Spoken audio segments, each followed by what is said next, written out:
So I put a lot of thought into what this podcast should be. I didn't want to just have one to have one or do it because it was the next logical step. I only wanted to take on this project if I thought I could add to the conversation. I mean, there's a lot of things you could be doing or listening to, and I want to make sure that if you choose to spend your time with me, I'm giving you something you can't get anywhere else. You don't need me to dictate the news to you. You have Twitter and mainstream media and late night talk shows for that. You don't need me making jokes to lighten the mood because there are people far more skilled in that department. So I've decided to make the Politics Girl podcast a deeper dive into subjects. Most of the information we consume these days is in bite-sized snippets, and that can be good. I do it myself in my rants.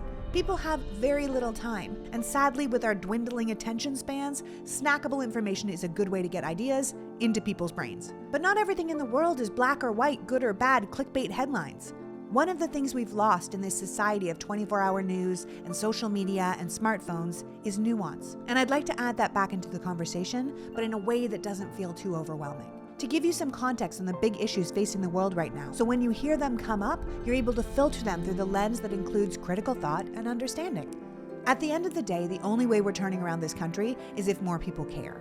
And understanding is the key ingredient to getting people to care. So I'm going to take this half an hour once a week to just fill in some of the blanks and give you the context that is so deeply lacking from our national perspective.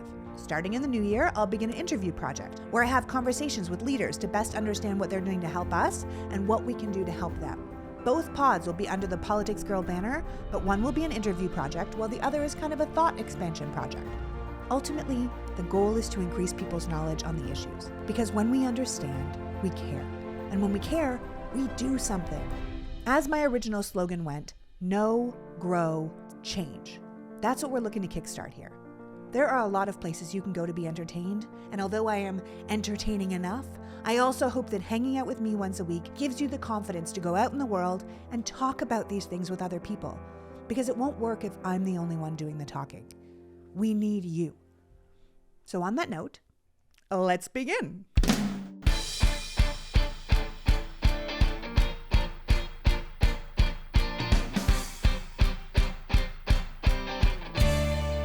Hello, and welcome to the Politics Girl podcast. I'm your host, Lee McGowan. Let's get into it. Right off the top, I want you to know that I'm hearing you. I get hundreds of messages a day that express your concerns for what's happening in this country and what can be done about it. And I want you to know you're not alone. What I've noticed while positioning myself in this kind of warrior for democracy space is that I've struck a nerve, not just with the people who tell me I'm an idiot or a communist or really hate it when women speak, but with a lot of important and powerful people. People with real influence and the ability to make actual change. People who, despite what we might see on TV or in their very formal tweets or what their general by-the-book demeanor might suggest, really do care what's happening to the country and want to fix it. I say this because I want you to know you're being heard, that people recognize you're unhappy and worried, and even when it's hard for us to see it, and sometimes it is extremely hard, there is still a solid group of people attempting to work within the system to fix it. I think it's important to know we haven't been abandoned. And the louder and clearer we are about what we want and what we're willing to fight for, the more confidence these people will have to make the big changes this country really needs. We need to give them strength. We need to give them money. And we need to give them shit when they drop the ball. I understand this is an incredibly frustrating time to be an empathetic and aware person because it feels like we're in this impossible uphill battle where the bad guys just keep winning, but there is something we can do about it. And that starts with supporting the people fighting the good fight. We need to remember that we're dealing with two parties in America, one that wants democracy or the will of the people, and one that prefers hierarchy, certain people ruling over other people. As my favorite appellate lawyer, Teri Kanefield says, when Democratic presidents go to work, they try to figure out how to make life better for people, with things like improving healthcare and social programs and moving our society closer to equal. They want things to be fair, and they believe part of the government's job is to build a system that makes it more fair. Even with the understanding that the world will never be completely fair, you can see it as those with liberal values who have always pushed for fairness over the course of America's history, with things like ending slavery, ending segregation, and creating social safety nets. And then we have a group of people who would prefer a hierarchy with certain people at the top, and they don't believe that fairness is possible. They see democratic governments as getting in the way of those who are able to get things done and giving handouts to those who don't really deserve them. This is what Republicans mean when they say small government, and libertarians mean when they say keep the government out of my business. They believe that no one and no law should get in their way. As Kanefield says, when hierarchical presidents go to work, they think about how to maintain the hierarchy. and how to keep themselves and their people on top. Now, I spoke to Teri Kanefield because I wanted to have her on the pod. I wanted her to come on and share her ideas with you because she is brilliant and I thought you would get a lot out of it. But it turns out she doesn't really love being on camera, so she agreed to let me break her ideas down and share them with you. Now, saying that, I still highly recommend you go to her website, terikanefield.com, and that's Teri with an I, and read some of her genius for yourself. But for now, let me do my best to break it down. For most of America's history, we lived in a hierarchy. Before 1920, there were no regulatory agencies or regulations to prevent powerful and, let's be honest, white men from taking what they wanted. They could manipulate prices and fix markets. They could cheat and force people to work for them for pennies. They didn't need to provide worker safety or keep their hands off women or treat the other with any respect. Before the women's movements and the modern civil rights movement, we had democratic institutions, but they were primarily run by white men. If you were a white woman, you had limited rights. If you were black, you had almost no rights. White men controlled universities, governors' mansions, industry, both political parties, and just on and on and on. And through the hard work of people like Frederick Douglass, Susan B. Anthony, Thurgood Marshall, and now people like Stacey Abrams, we have been making the transition from a form of government ruled entirely by white men to a more multiracial democracy. And, big surprise, some people don't like it. The thing is, when the world has revolved around you for so long, having the universe expand to include others can be unsettling. You might have heard the famous quote, "When you're accustomed to privilege, equality feels like oppression." And this idea of sharing power and wealth and decisions with others, especially others some deemed lesser than themselves, was something people were going to fight against. They liked it better the way it was, when they picked the politicians and the police chiefs and the judges, and everybody ultimately worked for them, or at least worked to keep the system that revolved around them running smoothly. And these people still exist. They're the Trumps and the McConnells and the Kochs and the Murdochs. They're the Sackler family and the Kushners. They're the people who were pro-slavery, pro-Jim Crow, who liked the age of the robber baron and hated the New Deal. They are your modern-day white supremacists and anti-Semites and misogynists. They are the people who are still mad about the desegregation of schools and pissed off about CRT and still working to get back to the way it was, to make America great again. The Republican Party represents this group now, and they've decided that in order to keep the right people on top, they're willing to take our democratic institutions down. If the institutions no longer serve who they believe they should be serving, they will stop this growing threat of a multiracial democracy and create a new system that continues to favor them. In making this decision, the Republican Party is coalesced around Donald Trump. And honestly, if it wasn't Trump, it would probably be some other rich white man willing to burn it all down to keep their place on top. You can see them lining up behind him. It's people like Ron DeSantis and Mike Pompeo and Chris Christie and Josh Hawley and Ted Cruz, ambitious, unscrupulous men willing to do or say anything for ultimate power. Immediately after the insurrection, there was the very briefest of moments where a fair amount of Republican leaders were shocked and self-aware. But instead of distancing themselves from Trump, they chose to double down, to embrace the clearly obvious lie that the election was stolen, and choose to both glorify and underplay the danger and lawlessness of the people who stormed the Capitol and those who supported them. In the Republicans' quest for power and ultimately maintaining of the white male supremacy in this country, they have debased themselves and our country's values, and they do it on the daily. Kanefield explains that the form of authority we use in democracies is what's called legal rational, or what we refer to as the rule of law. This is the kind of government that strives for fairness, but knows that things won't always be fair because the institutions themselves are made up of people, and people are flawed.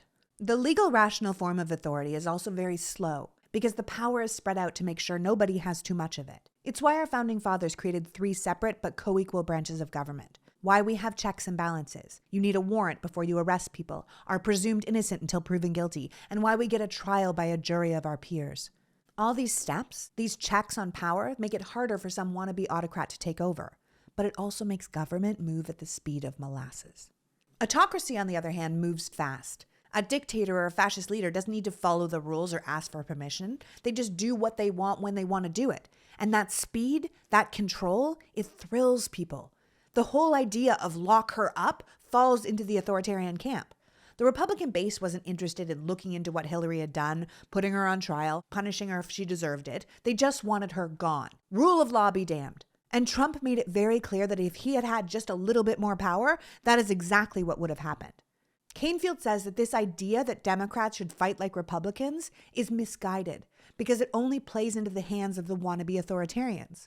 The Republican Party is deliberately using hardball tactics and glorifying lawbreaking because they don't want to live in a rule of law government that no longer serves their interests. They want something new. And if they have to bring down American democracy to do it, so be it. But the Democrats can't help them do that. If you want to save the rule of law, you can't use the same tactics as the people who want to destroy it. It goes back to that old expression about Democrats bringing a knife to a gunfight. Because if you bring a gun and I bring a gun, then we just up the chances someone gets shot. And I understand not having a gun feels frustrating and unfair. We want actions and results. Why do they get to cheat but we have to play by the rules? We have to play by the rules because ultimately we want to live in a society that has rules, and we can't fight for them from outside of them.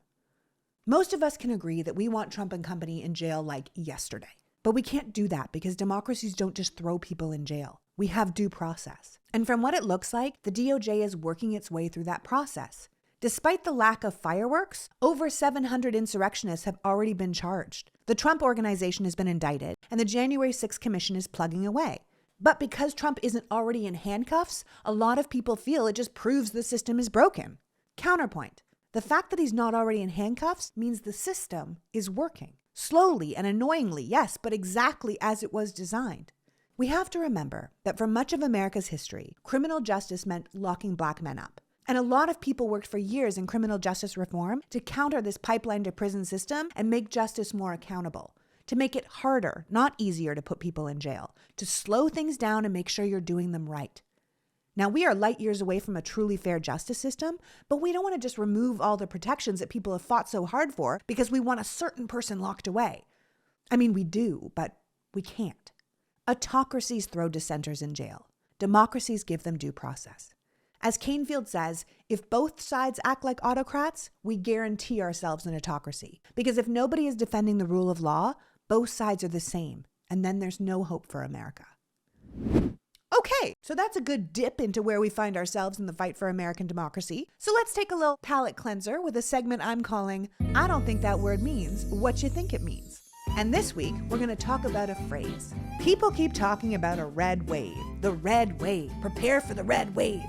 First of all, that makes no sense. A blue wave makes sense. It's water, and water is blue, and water makes waves. A red wave is either a biblical apocalypse, a bloodbath in the streets, which coming from the party of endless guns and no consequences is way too close to home, or an expression that makes women all over the world cringe. Like, really, man? Gross.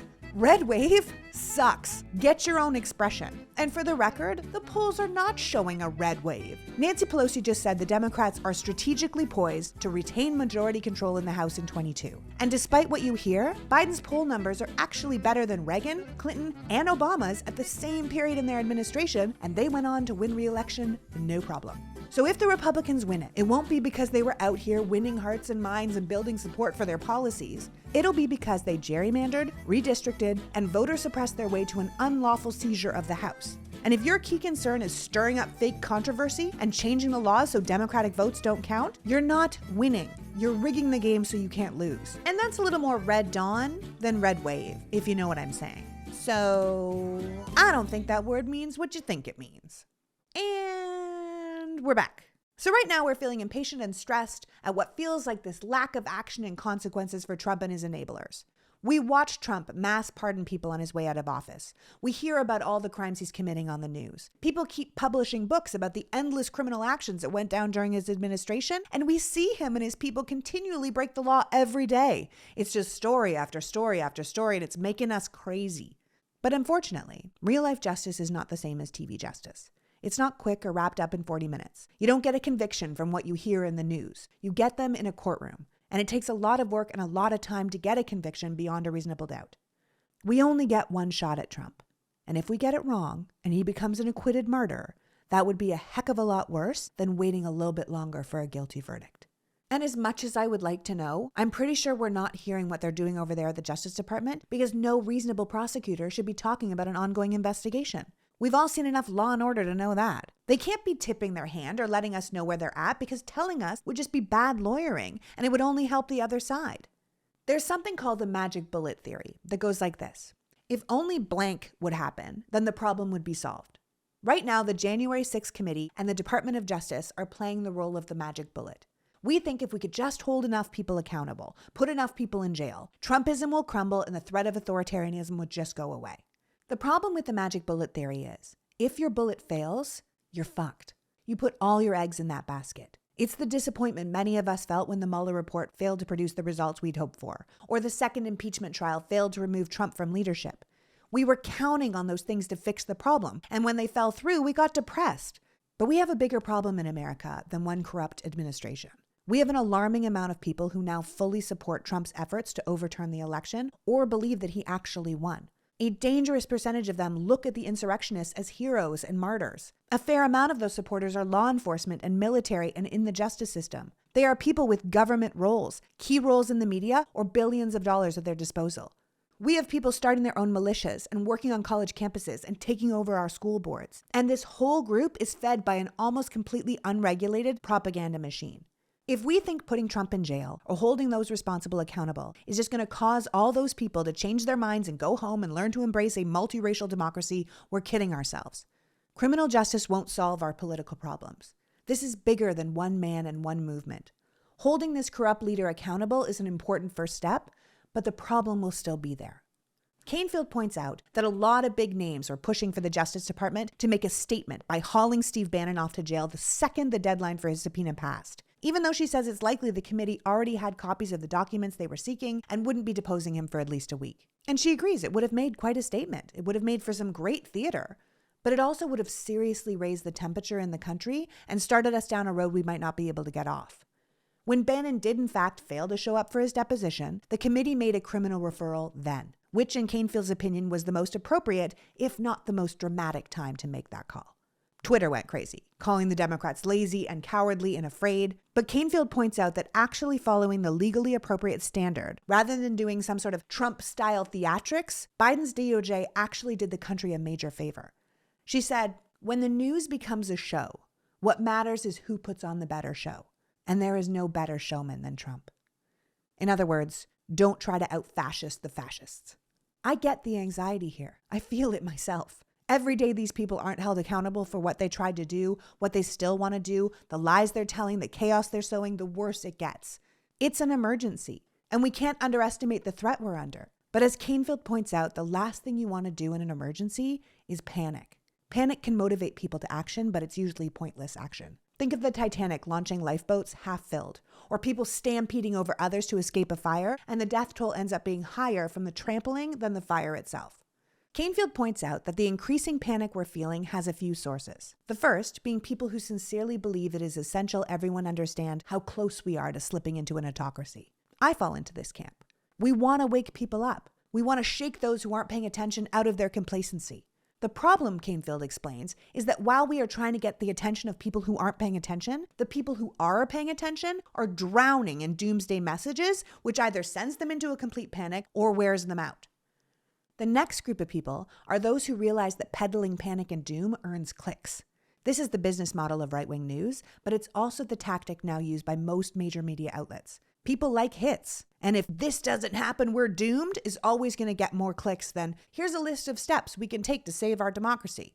Anger is also a huge motivator for likes and clicks. It's Facebook's entire model. Stirring people to anger is easier than any other emotion. So the DOJ is failing us is going to generate a lot more traffic than the DOJ is busy doing their jobs, we think, because they're not really talking to the press, so we don't really know. Chaos rewards bad actors. And fascism itself flourishes in times of great anxiety. People want to see results. They want to see justice. They want someone to get what's coming to them. And both sides want this. One side believes the election was stolen and wants justice. And one side sees the coup that's happening and wants justice. This is the time when people abandon democratic rule of law principles to get results. And even though one side is willing to do it, the other side cannot. There are a lot of people, myself included, who worry that Democrats don't have the killer instinct to win this fight, and it stresses us out because we understand how much is on the line. But we can't fight like them or we will end up like them. I'm not going to lie, there's a part of me that wants heads on pikes, that wants like perp walks a mile long and just jails filled up with these so obviously guilty people. But this idea that the left should essentially set aside the rules and procedures and fight fire with fire is an absolute recipe for disaster. Republicans are trying to destroy democratic institutions to create a cult of the leader, top-down, authoritarian form of government. The solution is not to follow them down that road, but to do the work to strengthen the institutions they want broken. This is where you come in. Basically, the way to save democracy is with more democracy, or what Barack Obama calls citizenship. We need more votes, more representatives, more people running for office, more people knocking on doors and registering voters. We need more people talking to their friends and neighbors about why it's important. No Republican should ever run unopposed. Politics is ultimately local. We hear so much about national politics, but putting pressure on local officials works. We can't leave the school boards and the local offices and the state assemblies to the crazies. If you want to help, run. Or find out who in your community is being targeted by right-wing groups and support them. Being angry is powerful, but it's exhausting. Yes, this is a crisis, but you are far more effective in a crisis if you are calm and deliberate. We need to defend the institutions holding the system together and support the political party running against those who would destroy it. You don't have to be a Democrat to know that what is happening is wrong and you have to vote against it. American journalist John Levitt put it beautifully when he said, "The reason the right wing doesn't see the Rittenhouse verdict as a tragedy, or even what happened that day in Kenosha as a tragedy, is because that's the society they are quite comfortable building." It's not just that they're out here saying justice was served. They're holding this kid up as some kind of a hero, someone to admire and emulate. They're offering him government jobs and congressional medals of honor and federal holidays. This is the exact kind of lawless society the Republicans want. Between open carry laws, concealed carry laws, stand your ground laws, self-defense laws, the amount of guns in this country, and the toxic racial stew we're all simmering in, we are setting ourselves up for an absolute catastrophe. And the race war that the Republicans have been claiming is coming for so long. They are literally going to be the cause of it, and it will only serve them, because fear and terror are what lead us to strongman leaders and authoritarian control. This isn't just about upholding democratic institutions. It's about upholding a society. We need to ask ourselves what kind of society we want to live in. Because it is now a mainstream Republican view that someone like Kyle Rittenhouse should be able to carry a weapon of war through our streets, and if feeling threatened, should be allowed to kill without remorse or consequence. As Stephen Colbert said, "I'm not a legal expert, so I can't tell you whether or not Kyle Rittenhouse broke the law. But I can tell you this. If he didn't break the law, we should change the law."